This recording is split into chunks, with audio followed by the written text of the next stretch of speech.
I never knew a single choice could turn my whole life into a road of pain, fear, and tears. What I am about to share is not easy, but it is true in this story. It is a journey that began quietly, long before the prison, long before the abuse, and long before my name was spoken with anger. As you read, stay with me. This story grows slowly, like a storm forming far away before it breaks with force. What happened to me did not start with chains, it started in my heart. Before we go further, please write in the comments where you are watching or reading from. Let us know your country or city so we can connect as one family and continue to pray for each other. My name in this story is Amina Hassan. The year was 2011, and I was 24 years old. I grew up in a small town where everyone knew everyone. The morning air always carried the sound of prayer, and my life followed the same pattern every day. I was raised as a Muslim woman, taught to obey, taught to stay quiet, taught to never question. Faith was not something we talked about deeply, it was something we followed with fear. My childhood was strict. I learned early that being a woman meant limits. Limits on words, limits on movement, limits on dreams. I covered my body, lowered my eyes, and kept my thoughts to myself. I believed God was always watching me closely, waiting for my mistakes. Inside our home, love was mixed with control. My father ruled with authority. My mother obeyed silently. I learned from watching her that pain was something you carried quietly. Crying too loud was weakness. Asking questions was danger. As I grew older, I became known as a good woman, obedient, respectful, trusted. People believed I had peace, but inside me something was missing. I prayed, I fasted, and followed every rule, yet my heart felt heavy and tired. Fear was my constant companion. Fear of punishment, fear of doing wrong, fear of disappointing my family. I remember many nights lying awake, staring into darkness, wondering why my soul felt empty. I did not know how to explain it. I only knew that I was trying very hard to be good, but I felt unseen and unloved. Women around me shared the same silent struggle. Some were beaten behind closed doors. Some were married by force. Some disappeared after being accused of shame. We did not talk about these things openly. Silence was safety. At this time in my life, I had no plan to change anything. I wanted peace. I wanted approval. I wanted to survive. I did not know that a small encounter, a simple act of kindness, would soon open a door I could never close again. I did not know that my quiet life was about to end. I did not know that love would cost me freedom. And I did not know that choosing a new path would lead me into suffering I never imagined. This was my life before everything changed. I did not know that one small step would place my life in danger and turn love into punishment. What began as curiosity slowly became a fire in my heart, and that fire would soon expose me to eyes filled with anger. My life changed quietly. There was no noise at first, no warning. Just a growing feeling inside me that something new was calling my name. It started when I met a woman who was different. She carried peace on her face. She treated me with kindness without fear. She listened to me when I spoke about my tired heart. Over time, she showed me care I had never felt before. She revealed to me stories about Jesus, not as a distant name, but as someone who loved, healed, and forgave. I noticed that when she spoke about him, there was no fear in her eyes. That surprised me. She showed me through her actions that faith could bring peace, not constant fear. I began to listen quietly. I did not argue. I did not debate. I only listened. At night, I thought deeply. I remembered how I had lived my whole life trying to earn love from God. I felt tired of rules without rest. Slowly, hope entered my heart.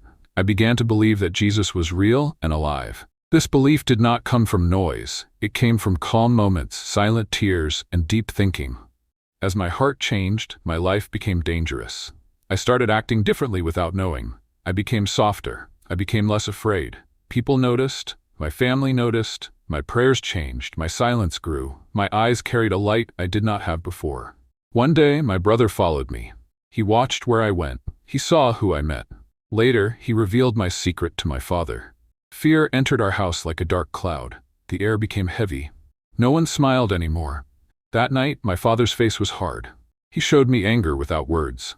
My mother cried quietly. I understood that I had crossed a line that could not be erased. From that moment, my suffering began. They took away my freedom first. I was locked inside the house. My phone was removed. My movements were watched.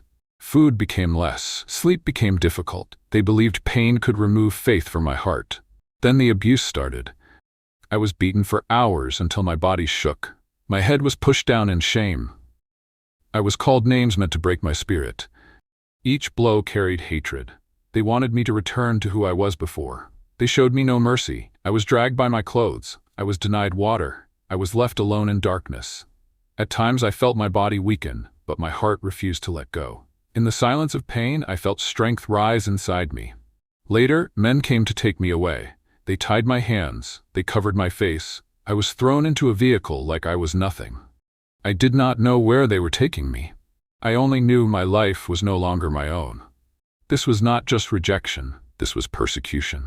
This was the price of believing. My journey with Jesus had begun, and already it had cost me everything. I thought the suffering would end once they took me away. But that was only the beginning of a deeper darkness. What waited for me was a place where pain lived every day, and where my faith was tested in ways my body could barely survive. They took me to a building with cold walls and a heavy smell. I was pushed inside a small room with no window. The door closed with a loud sound that stayed in my ears. I understood then that I was a prisoner, not because I had done wrong, but because I had chosen a different path. The room was dark and wet. The floor was hard. There was no bed, only a thin mat that did not protect my body from the cold. My hands were tied for many hours. My eyes burned from crying. Time moved slowly, like it was hurting with me. Guards came in often. They looked at me with hate. They showed me anger through their actions. They beat me with sticks until my back felt like fire. They slapped my face again and again until my ears rang. Each time I fell, they pulled me up to continue. They believed pain would erase my faith. Food was used as punishment. Some days I was given nothing. Other days, they threw food on the floor and watched to see if hunger would break my pride. Water was limited. My lips cracked. My head spun. My body became weak. At night, fear grew stronger. I was left alone in darkness. Rats moved near me. The cold entered my bones. I wrapped my arms around myself and shook. I felt small and forgotten. Yet inside my heart, I felt a quiet strength that surprised me. Sometimes, they brought me out and tied my hands above my head. They left me standing until my legs could no longer hold me. When I collapsed, they kicked me awake. My body carried bruises that never fully healed. I was insulted daily. They used words meant to destroy my worth. They treated me like I was dirty. They showed me that to them, my life had no value. I cried many times. I begged inside my heart for help. I felt pain I cannot fully explain. There were moments I thought I would die there, unseen and unheard. But even in that place, something strange happened. Each time they hurt me, my faith grew deeper. Each time they tried to break me, my heart became stronger. In my weakness, I felt comfort that did not come from this world. I felt presence in the darkness. I felt peace in pain. Days turned into weeks. My body changed. I became thinner. My face lost color. My strength faded. Yet my belief stayed alive. This prison was meant to silence me. This abuse was meant to erase my choice. But instead, it became the place where my faith was proven real. I survived what was meant to destroy me. I walked out alive, but I did not walk out the same, because pain had carved truth into my soul. What tried to kill my faith instead became the proof that love is stronger than chains. The day of change came quietly. No loud sound, no warning. A guard came and showed me with his actions that my time there was ending. My body was weak. My steps were slow. My hands still shook. I did not know why I was being released, only that I was being moved. Outside, the light hurt my eyes. I had forgotten how bright the world was. My skin felt the air again. I breathed deeply, even though breathing still caused pain in my chest. I was taken far away from my home. I was told through actions and signs that returning was not safe. I understood that my old life was gone forever. Freedom did not remove my scars. My body carried marks of beating. My back ached every night. Loud sounds made me jump. Darkness reminded me of prison walls. I woke from sleep shaking, remembering hands, ropes, hunger, and cold. But something inside me was alive. In secret places, I met others who believed like me. They showed me kindness without fear. They helped me clean my wounds. They gave me food and water. They treated me like a human again. Through their care, I learned how deep love could be. I realized that persecution does not end when prison doors open. Fear follows, loneliness stays, family becomes a memory, home becomes a dream. Many believers suffer like this every day. Some are beaten, some are imprisoned, some are rejected, some are killed. Their only crime is faith. I survived, but many do not. Today, I live quietly, I move carefully, I trust slowly, yet my heart is free. What they tried to remove from me became my strength. What they used to shame me became my victory. My story is not just my own, it belongs to every believer who suffers in silence. Before you close this chapter, I ask you, as a fellow believer or as someone searching for truth, to remember those who are persecuted for their faith. Pray for those in prisons. Pray for those hiding. Pray for those whose families have turned against them. Pray that they will be strengthened, protected, and comforted. And for anyone reading this who feels far from God, who knows their sins have separated them from peace, I encourage you gently. Turn your heart toward Jesus. In your own simple words, tell him you believe he died and rose again. Ask him to forgive your sins. Invite him into your life to lead you, cleanse you, and give you new life. Trust him with your heart and begin a new journey of grace. Pain may come, persecution may come, but hope will never leave those who belong to him. I could have chosen to disappear and hide my scars, but the truth inside me refused to stay buried. What I lived through did not end in prison. It followed me into freedom, shaping every step I took afterward. After my release, life did not become easy. Freedom felt strange. I had forgotten how to walk without fear. Every loud sound made my heart race. Every unfamiliar face made me alert.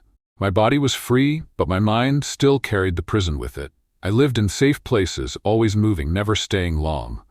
I learned to sleep lightly. I learned to listen carefully. Hunger was no longer constant, but fear still visited often.